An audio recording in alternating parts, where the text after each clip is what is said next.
Yes. Assalamu alaikum wa rahmatullahi wa barakatuh. Awa, Abari, Al-Leila, Netum Hugemi, Ittafanne Bahtami, Gabuti Tiki Awalaya.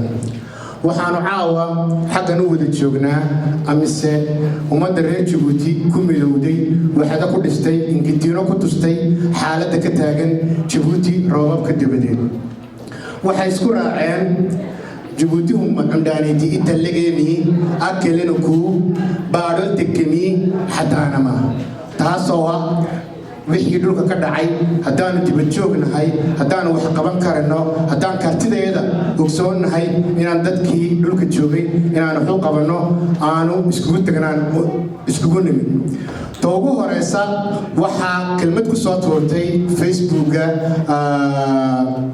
Rooda Jaamac oo tiri reer Ottawa maxaad isla haysiin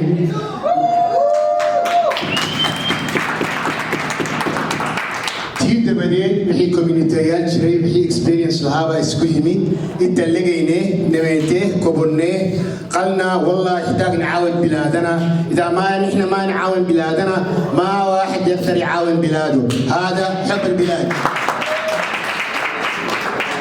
أنا هذا الكوسي ديران يا بد بيسوق لي كلا وحان مركوه رئيس الدنيا إن المهد آد عليا هدي أيوك كسوقين بين حفلة دني إنه سكوك عند عليهم تاسوا محمد رجع أو ريال استيت بروكر أو حاجة تنبفرديا إستغنا صاحبين السيسين waxaanu maqli jirnay al-Bukhari xadiis imaga waxaan noo soo baxay al-Bukhari restaurant ay Yamaniga oo inaad soo eegtiin isaguna aad uu kala qayb galay maashi yes aga gambiyana habariyani intuu yahay Xasan waxa weeyaan Salima Driver School inankaasuna waxa weeyaan in reer Djibouti oo wixii doonay inuu gaariga barto oo ku baro magaalada Ottawa baabur baritak la kataa markaad gaariga baritid dabadeed waxaan u maleynayaa dhoof baa ku daran qofkii doonay inuu dhoofana travel jadiid saaxiibkay Maxamuud jadiid baa jooga baan u maran xagga dambe isagana inaad markaa dhoofisiin aad u tagtiin aad tigirada ka qaadtiin aad tiraaheen dee tanksna tiraaheen saad noogu caawiseen caawa xafladan aan iskugu nimid jibkan solidarity horta waxa weeyaan waa urur iska furan oo ummad iskugu timid sidii caawadan xaflad u hagaajin lahayd ay berit horena wax kale u qaban lahayd ummadda reer Djibouti anoo haddaanu muslim nahay haddaan ilaahay aaminsanahay markasta ay wax nagu dhacdo inaanu faatixada akhrino xaq bay nagu tahay waxaana noogu soo biirtay Djibouti xaadida kama gudhaaka cusba saakuna muqaadishalu teki awra ila kaadu inkii faatixa haysay inkii min silence silisa gadage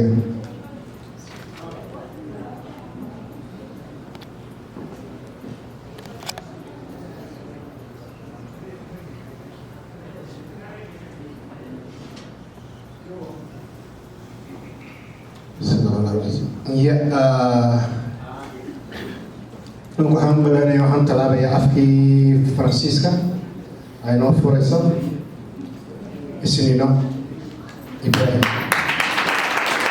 sacad kala siya sacad isniin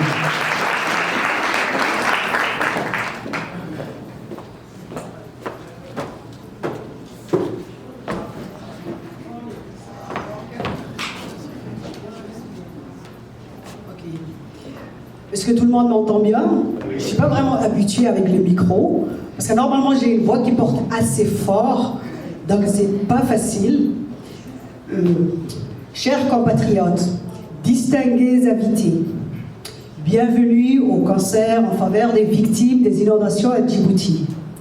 Cela fait chaud au cœur de voir que vous avez répondu présent à notre appel. Nous vous disons merci. Nous remercions aussi ceux qui ne pouvant pas être présents ont pourtant acheté des billets pour soutenir cette cause. Notre démarche s'inscrit dans le mouvement de solidarité initié par nos compatriotes à Djibouti qui portent les slogans « Par un Djiboutien, pour un Djiboutien ».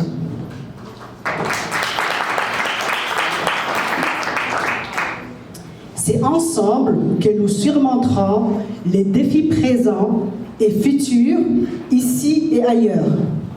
C'est ensemble que nous saurons mettre à profit les 1001 opportunités que la vie nous offre. C'est ensemble que nous tracerons une voie pour nos enfants. C'est ensemble que nous prendrons notre place. Nous avons mis en place cette initiative car nous savions que les besoins seraient criants à Djibouti après ces inondations. Nous savons qu'outre les incendies, des épidémies de toutes sortes font des ravages actuellement. C'est sûr que nos contributions sont limitées, pour le moment, bien sûr. Mais il est important d'appuyer nos compatriotes du mieux que nous pouvons. Pour finir, un grand merci spécial à nos artistes présents qui ont répondu présent à notre premier appel. On n'a même pas eu besoin de le rappeler une deuxième fois. Notre chanteur et star Abad, qui ne va pas tarder à arriver, et notre infatigable Ahmed, plus connu sous le nom de DJ Ablis. Solidarité Djibkan vous dit merci encore pour votre élan de générosité et vous souhaite une belle soirée. Vous êtes dans des bonnes mains, les amis. Salam alaikum.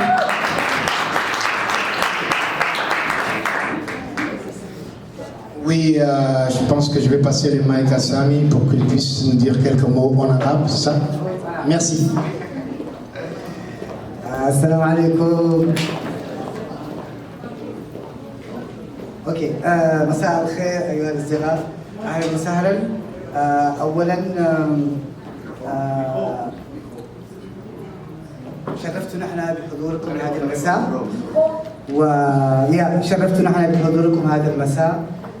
ثانيا نشكركم على كرمكم، وكنت احب اعرفكم انه الفلوس التي جمعناها منكم من التبرعات، هذه الفلوس بتساعد في بها الشعب الجيبوتي، اخواننا المحتاجين بسبب فيضانات التي حصل بجيبوتي. نشكركم كثير. وكمان احب اعرفكم انه ان شاء الله بعد شويه، بعد ايام، حنعرفكم من طريق الفيسبوك كيف استعملنا الفلوس. ان شاء الله هذا كل شيء بيكون بالفيسبوك. وما بكتش عليكم الكلام، اشتي كمان اشكركم مره ثانيه، واشكر كمان الفنان حبل وكمان الدي جي ابليس افرسن. شكرا، ان شاء الله نشوفكم. فهمتين عربي نورمال؟ أبوغنا كيمي ولا هاكر كوبيسا هني لقعو الدحب تنكي الدحب توي تما فيسبوك كلو سينا سيدينو waxay tahay lacagtan xaqana ku ururinay tan caawirinay tan online ku ururinayba wixii ku dhacay sidii loo habeen lahaa Facebook ni soo wada dhigi doona aad kala socon doontiin. Ana ku sii dheeraanteen waxaan soo socda maalinkii kana si hadraawi Ahmed Ibrahim Sabax.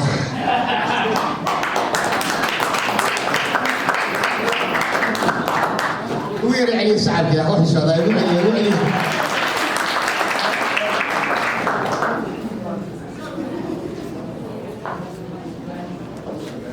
أنا هيك بفهم.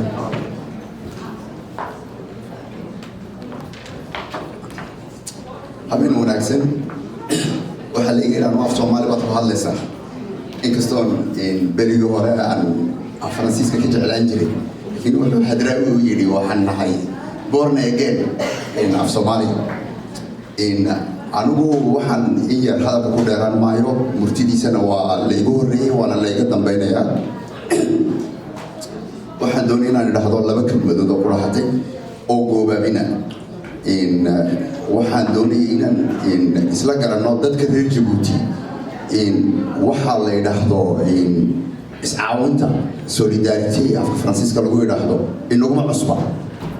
oo inagu dhaqan ahaan waxaan ka imanay dad dhulkooga ayna jirin wax la dhahdo service social innaka qofku hadduu shaqo beelo ma jirto assurance chômage ma jiro oo la siiyo haddii uu wax ku dhacaan ma jiro wax la dhaho welfare ma jiro dhaqan ahaan innaka waxaa caadayn oo ahaan jirtay in qof walba uu mas-uul ka yahay inta u dhow inta la dhalatay iyo inta jaarkiisa laakiin iminka waxa soo baxay waqti cusub oo waxa isbedelay society-giiba isbedeshay marka baahidii awal innaka lagu koobnaydoon inta inala dhalatay iyo inta jaarkeena maanta waxay noqotay inta aan la noolahay inay gaadho markaas adduunyadan waxbaa laga bartaa waxaad aragteen halkan aanu joogno goor kasta waxaa la hagaajiyaa waxa la dhahdo solidarity waxaad aragteen intiina dowladda u shaqaysa centred waxaad aragteen food bank armada sali waxaasoo dhan waxa weeyaan inkastoo Canada tahay wadan lacag leh oo qofna looga baqayn inuu gaajo dariiq ugu dhinto haddana dadka isxilqaama oo jeebkooda wax ka bixiya marka innaka dadka reer Djibouti maanta waxa weeyaan balaayo hadday dhacdo berigii hore arrintii ku koobnaan jirtay reerkiina iyo jaarkiina waxay noqotay ummadiina oo dhan taa darteedna waxaa sabab u ah maanta inaan halkaas ugu imaano oo nidhaahno dee kolley qofku inaad daawato uunad waxba ka qaban weydid bili-aadanimaday ka baxsan tahay marka waa la isxilqaamay idinkuna waad ku mahadsantihiin haddeedan idinku wax nala qaban oonad qaraar qaadan oonad wax nala caawinin annaguna waxaa ma qaban karen hadalka waan soo koobayaa laakiin intaan ka bixin waxaan doonay inaan u celiyo mahad weyn of course abwaaninteenna iyo ablis rooda muuse jaamac oo run ahaantii ka ahayd horkaca weyn ee meesha hor socda isniino ismahaan iyo gabdhaha kale maxaa ahayday dhalinyarada kale nala socta waad mahadsantihiin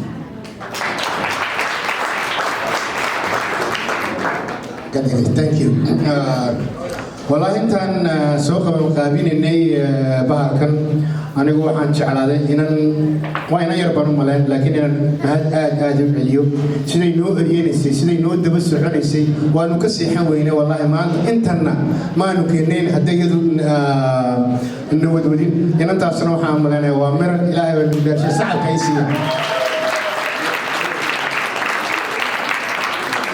marka ummatana ma nahdan ummata ka hadnimi xaadida rubkii facebook iyo maraakee في ناس من الناس شافوا اللي يستوى في البلاد من الفيسبوك ومن التلفزيون لكن في واحدة ينبع حق كتكتي نسيب كيدنا كوكل مية ما ركر نسيب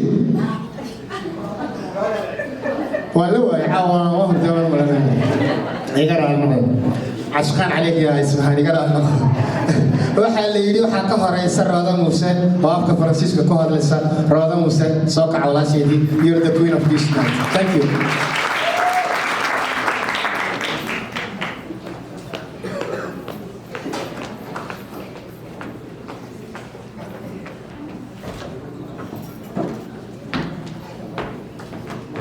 Bonsoir tout le monde. Quel bel public. Quel beau public. Vous êtes vraiment beau. Je voudrais remercier tout d'abord Ablis et Habbat qui vont animer la soirée. Mais je voulais vous dire que nous avons eu la chance de connaître de jeunes gens. Zain, Miran, Mohamed Awale, Isnino, Ismahan, Ibrahim Hachi. Jeunes gens. Non mais c'est extraordinaire, je n'ai jamais vu autant d'énergie. Djibouti a toujours été un pays de diversité. Quand nous sommes venus au Canada, pour nous la diversité n'était pas une nouveauté. Pour nous c'était tout à fait naturel. Nous avons grandi dans un pays où nous avons plusieurs communautés qui se côtoient, qui s'aiment, qui se marient, qui s'appuient, qui vivent ensemble, qui cohabitent ensemble. Donc notre groupe se veut le reflet de cette diversité, de cet amour djiboutien. En fait, j'avais une question ce soir pour vous. Combien d'entre vous utilisez les services de nos hôpitaux? Est-ce qu'il y a quelqu'un qui a déjà été à un hôpital ici? À des urgences? Qui se fait soigner? qui a, comment dirais-je, visité un ami qui est à l'hôpital? Je voudrais des mains levées. Est-ce qu'il y en a?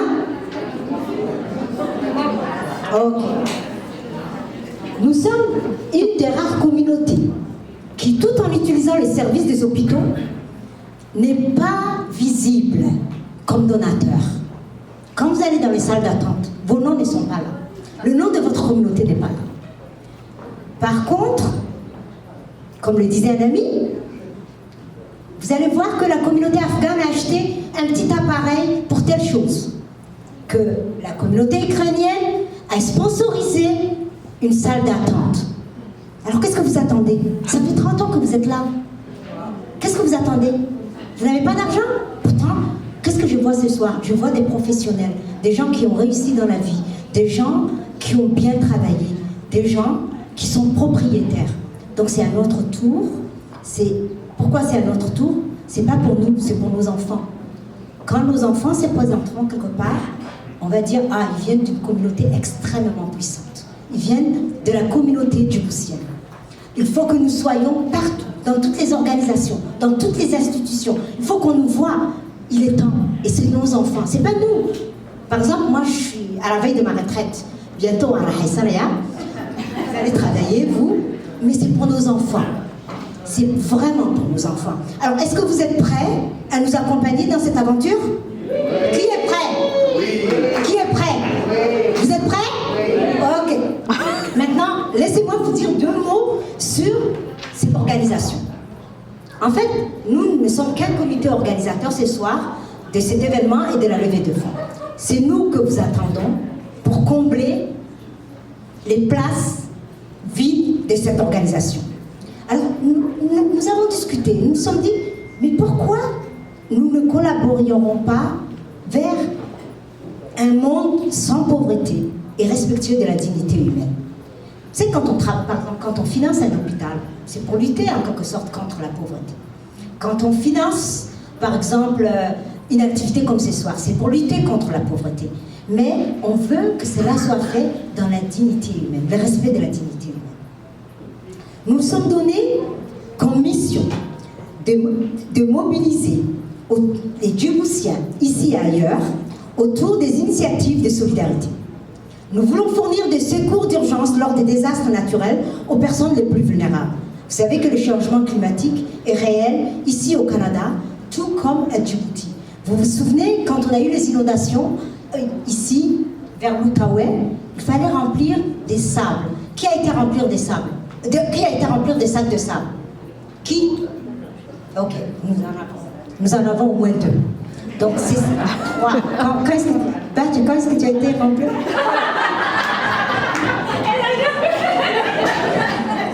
Donc, c'est des petites choses comme ça. Nous voulons aussi soutenir des projets de développement durable. Alors, qu'est-ce que nous nous sommes donnés comme valeur? Solidarité, engagement, intégrité et transparence. C'est que les fonds qui seront récoltés dans le cadre de cette soirée et les 11 000 que nous avons déjà récoltés, vous verrez sur le Facebook, nous comptons les transférer à la comment ça s'appelle déjà? Société civile solidaire, et vous le verrez, donc nous ne gardons pas un sou. Soyez rassurés, tout ira à Djibouti. Donc je vous remercie, vraiment votre élan de solidarité a été impressionnant, on n'en revient pas, et ce soir je bois la crème ici.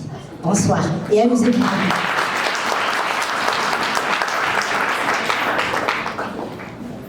Tchèlia Aksanga.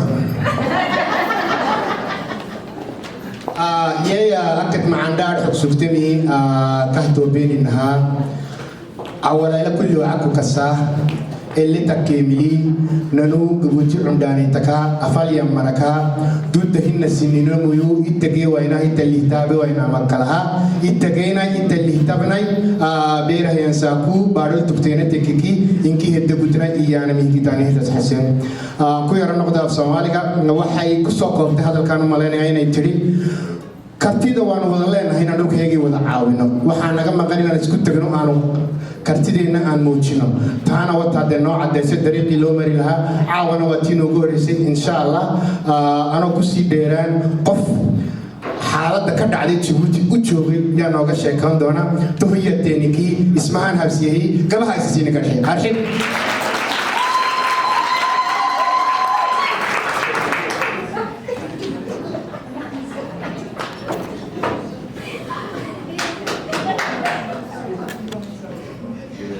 Je pense pas que j'ai besoin d'un micro.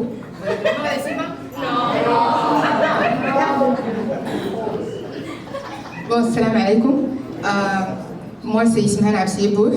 Je suis au Canada depuis 12 ans. Je pars depuis ces 3 dernières années. J'ai décidé de partir en vacances chaque hiver pour visiter mes parents. Cette année, alhamdoulilah, même si j'ai vu mes parents, mes vacances étaient un peu spéciales à cause des inondations qui ont survenu le 21 novembre. C'était des vacances spéciales parce que c'était riche en émotions et puis en actions de solidarité. J'ai eu l'immense honneur de faire partie d'un comité qui se nomme Société civile solidaire. C'est un comité qui est constitué de Djiboutiens provenant de tout horizon. On a aidé les sinistrés par l'apport de nourriture, de fournitures scolaires, des habits, même aussi psychologiquement. Donc, cet élan de solidarité, ce qui m'a vraiment ému avec ce comité, c'est le fait d'apporter, ils ont utilisé leur temps, leurs ressources et puis leur intelligence pour aider leurs compatriotes sinistrés. Juste après, il y a eu aussi les maladies, mais alhamdoulilah, ils sont toujours là à aider les Djiboutiens. Et entre-temps, j'ai eu aussi, je me suis dit pourquoi les Canadiens ne participeraient pas à cet élan. D'où j'ai appelé Roda et puis je leur ai dit pourquoi pas nous. Donc d'où la création de Djibouti Solidarité. Et cet événement, et justement la soirée de cet événement, c'est pour compléter notre fundraising. Merci de votre écoute et merci de votre présence.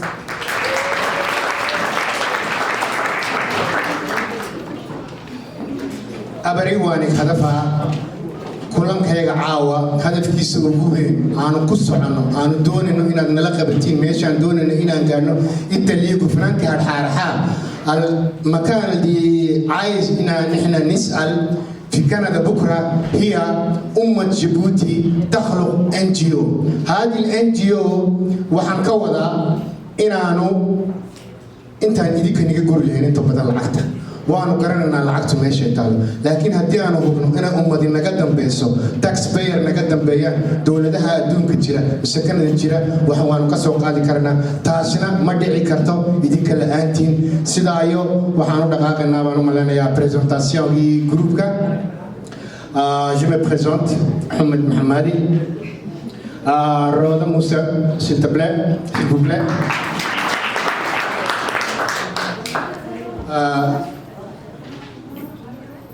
Oui, ouais, je vous invite sur scène. J'invite tout le monde sur scène. Roda Moussa, Ahmed Ibrahim, Isnino Ibrahim, Sami Ahmed El-Had, Ismahan Absiye, Abdi Dahir, Miran Omar, Mohamed Awale, Zain Ahmed, Ibrahim Osman, Bilan Qasim, Yo Amina meerane oo caawa naga maqan ku jirta groupka waxaanu imika saarnaa staantii calanka Djibouti bandiratiha antemheno lakal Canada hayaloy wokek haya habad neematrek habad neematra habad neematre wikide paadhigayga iska bilaabanana insha Allah okay